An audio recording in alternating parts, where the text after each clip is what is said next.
from the opposition, you'd have to say with Nicholas Pooran, Shai Hope, there are enough bright sparks. I mean, when Garen Pollard goes to Cuttack, he will know he's lost the game, but I think there'll be plenty of bright sparks that he'll look at. The continued form of Shai Hope. Nicholas Pooran is one for the future, and he's just showing what his maturity is. But Shai Hope. Yeah, Shai Hope again tonight. Up the ante a little bit tonight. I mean, he was quite slow in the first ODI, but it didn't matter. He had Hetmeyer at the other end. Yeah, he had Hetmeyer going at the other end. But when he lost Evan Lewis at the top there, he actually upped the ante a little bit more. I was quite impressed with his innings tonight. Strike rate of 91.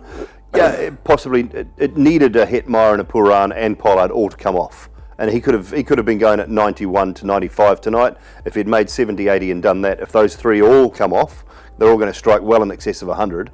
And then the West Indies can get close. So I think he's still the guy that the West Indies need to build their team around, and all that power can play around him. But when he can up the ante like he did and get a strike rate of 90, 91, I think that's good enough. Yeah. So enough talk about the bowlers who might have lost the odd half a crore or a crore, but has Shai Hope done enough at least to arouse interest?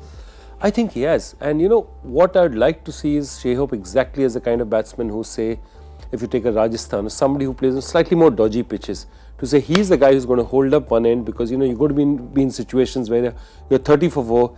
He's the kind of guy who's going to bat through, while somebody else goes and takes a risk on the other side. I think there's place for a Shai Hope, just like Rahane has played T20 cricket really successfully. For a long time, CSK used Badrinath like that, like not a big hitting batsman, but they'd bounce him up and down the order, saying you are an emergency man, you are a go-to man for any emergency. I think you can use Shai Hope like that as well. I mean, not necessarily stick him in an opening spot and just allow him to play from there. So there are many things you can do with the batsman, and the guy has shown exactly as Simon is saying, that he has the temperament. His scoring rate was remarkably better. Why? Because he knows that Hetmeyer is not there at the other end. I need to take a wicket to that scoring load. I'd have him on a good surface. So I'm only looking at probably 2 or 3 teams if I'm going to pick him up. Kings 11, I could have him. I could have him up in Mohali playing on a very good, fast, bouncy surface. Kolkata, I could have him if they miss out on Chris Lynn.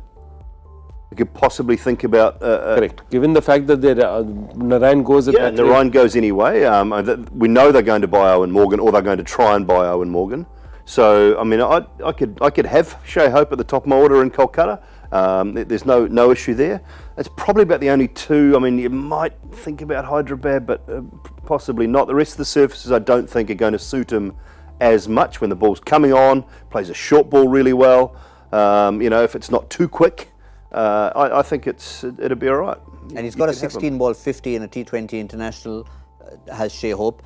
Doesn't have any credentials in franchise cricket, but this could be the starting point. I think what he does have credentials in is that he's got a very steady head in his shoulders, and there's no doubt at all that he's a good reader of situations.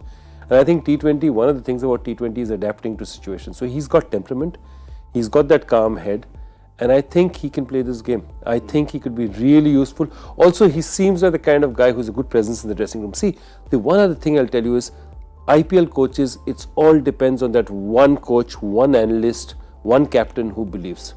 So it's like Sunil Narayan. Sunil Narayan was a nobody, but we played a practice match in 2011 against the Trinidad team, which was the Champions League at that point in time. And Gautam couldn't read him. Gautam is one of the best players of spin in the world. Immediately we took him in the auction. Shai Hope just needs to impress that one captain, that one coach who says, you know what, I could use leadership skills as well. I think I hear him in a press conference, and he seems like he speaks very well, very intelligently about the game. Add to that, damn good keeper. Exactly. You need that. He's a very good keeper. So if you within India, you should be able to find a very good local keeper anyway, because there's plenty around. But if your wicketkeeper went down, if he struggled, I mean, he's an option to do that for you as well. So I don't think he'd be a bad choice at 50 lakh. Which is, it's not a big price for a quality overseas player, even if you're looking at a backup opening batsman who's going to be a decent team man. At 50 lakhs is less than 1% of an IPL team's budget. Less than 1%. That's a number. There you are. There you go. That puts it into perspective, and I think the timing of his innings and coming into form is just right if he is to come in there.